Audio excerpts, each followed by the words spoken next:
everyone. Namaste. I'm Jill Loftus of Newt Astrology, and today I'd like to talk to you about the sacred Kriya practice of connecting to your Ishta Devata. Now, that may be a term that you've not heard before, and that's okay. I'm going to explain all this to you. But I'm going to start out by telling you my personal story, my personal journey, at least how I got started with this practice. Now, this was something that I was at the time unaware of when I first started really attuning to one particular chant. And typically we keep our Ishta Devata, that special relationship and that symbol to ourselves as a secret. But I'll tell you my first one, and it was Mother Durga.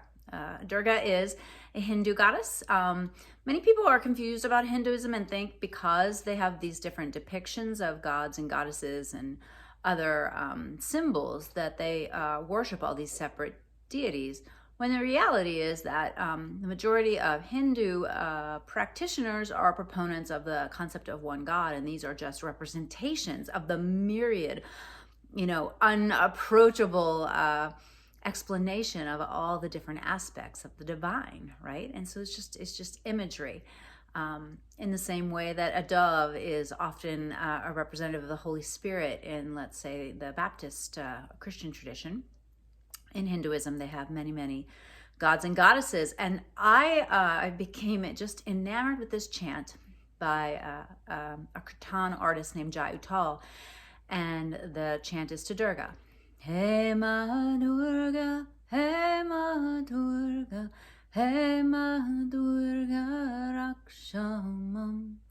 Hey Ma Durga, hey Ma Durga, hey Ma Durga Pahimam.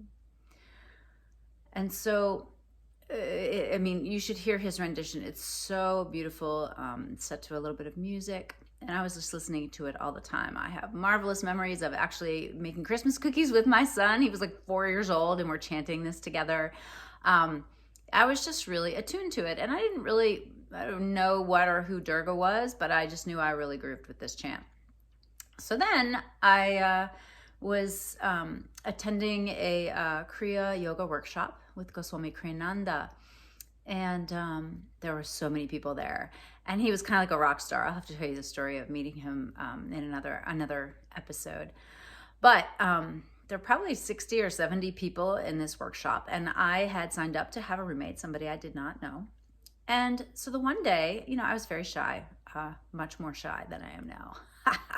I was very shy, very quiet, keeping to myself, wasn't sure I fit in here with all these really holy people.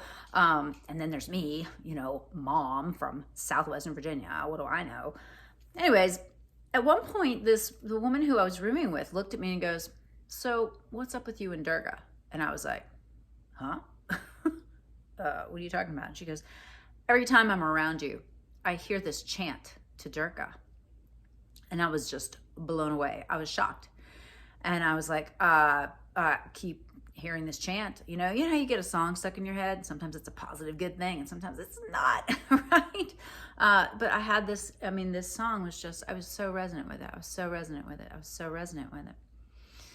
And then later, I understood that there's this practice of creating or attuning to a symbol that represents the divine to you and how you see that energy.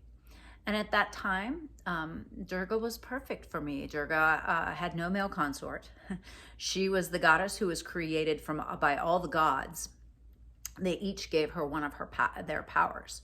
She's always depicted either riding on a lion or a tiger. And she's got 8 to 10 implements, and all those different arms represent all these different symbols, all these different attributes of the goddess or of the divine.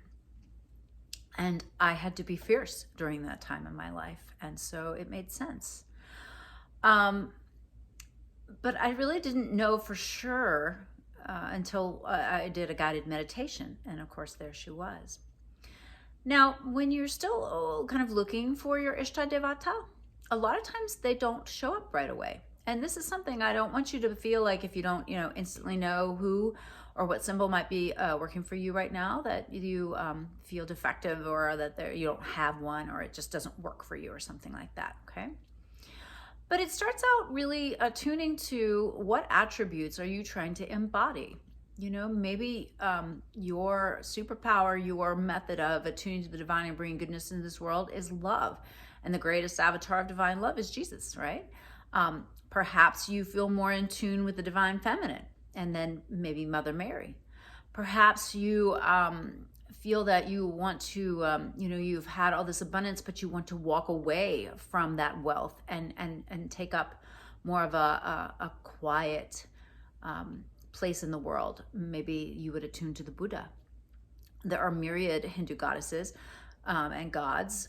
You might also just attune to like a tree, but it needs to be anthropomorphic so that you can converse, have meditative experiences, really feel like you have a special relationship that you cultivate with your Ishta Devata. And so this is something that can kind of take place through years. It can evolve and process. I mean, I still remember one day my Ishta brought me a new Ishta, and me, being spiritually immature as I often am, truly, I was like, I'm attached. I want to let go of her. I don't want to move on to somebody else. But it was time. It was time for me to not necessarily graduate, but just shift to a new state of consciousness, to connect to a different energy as my chosen form of the divine, to emulate, to honor, to elevate, right? To converse with, to pray to invoke for rituals, to invoke when I'm fearful, to give gratitude to. And of course, I'm not just limited to that one image or energy. And I also feel fine having like iconography and paintings and things like that in my house of these symbols as well. I know that sometimes people get caught up in the whole don't worship graven images. And I'm not worshiping the image, but I'm attuning to the energy that image represents, in the same way that you would, hang a picture of your parents or a family member. You just want to have their image around you, right? And it has power. And I'll tell you another story too. This is an interesting story. As I said, there have been many Jills, many incarnations of Jill in this lifetime. For a while, I worked as an office manager for a construction company that did nothing but fire and water restoration. And the guys came back from a job once and were like, hey, take a look at this. And it had been a fire. There had been a fire in this home. And it was Christmas time. And the picture that he showed me was of just a simple card table set up that had a tablecloth on it, and a nativity scene was set up. And you could see the smoke line go up to that nativity scene and around that nativity scene and then over.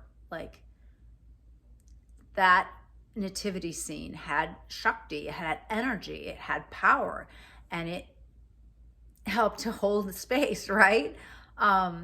So, I do like to have those pictures, not just of my Ishta Devata, but of my teachers and, symbols that inspire me, cosmic symbols or, actual people.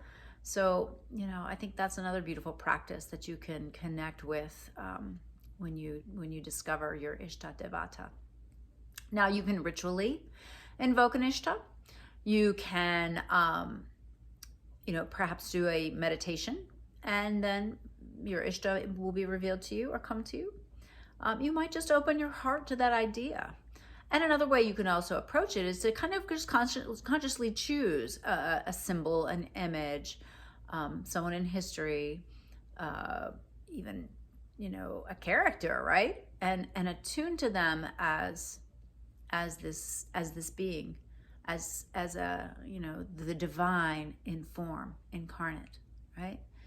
How do you wrap words around the cosmic nature of God, goddess, divinity, whatever you want to call it, right? But sometimes that image is a perfect way for you to cloak that energy and matter and feel a more personal connection, feel a more visceral connection. Now, I love utilizing my Ishta in rituals, particularly if I'm doing an internal ritual, like a cord cutting situation. I will have my Ishta hold the blade. Every day when I meditate, I always invoke them. And if I'm doing particularly a breathwork session and I'm trying to create a safe container for the alchemy of change to occur for either me or for a client, I will also invoke my Ishta to come and help create safe, sacred space. So, yeah. So I would be super interested to hear from you. I mean, I've had clients and students before who actually had an Ishta Devata their whole lives and just didn't know that there was such a practice out there. I had a dear woman in my life transformation course a couple years ago who brought to me a sketch that she'd made as a child of a beautiful angel that came to visit her in a red dress when she was really small, and she's always felt this angel was with her. That's a beautiful representation of an Ishta Devata. And, you know, it can take, I remember my former teacher telling me that it took him almost a year before his Ishta came to him. And then, of course, when the Ishta came in a meditation, he was like, well, of course it's you. Where you been? But like many of the things that we wish for in life, we can't chase down our Ishta, hunt them down and, you know, buckle them into the back seat with us or put them in the driver's seat either. It's about opening up to it, not unlike happiness or love. It's something that comes to you when you are in that appropriate vibration. All right. Well, I hope you found this useful and helpful. I'm definitely considering doing a guided meditation for you all to discover your Ishta Devata. So if you are interested in that at all, please drop me a comment below. Thank you for your patience. Please let me know if you have any questions. I'd be so honored to answer your questions. If you haven't already subscribed, please do. It helps the channel to grow. It also helps if you comment and like, and of course, share with your friends if you think they would find this information useful. I hope you have a wonderful rest of your day. Namaste. Bye.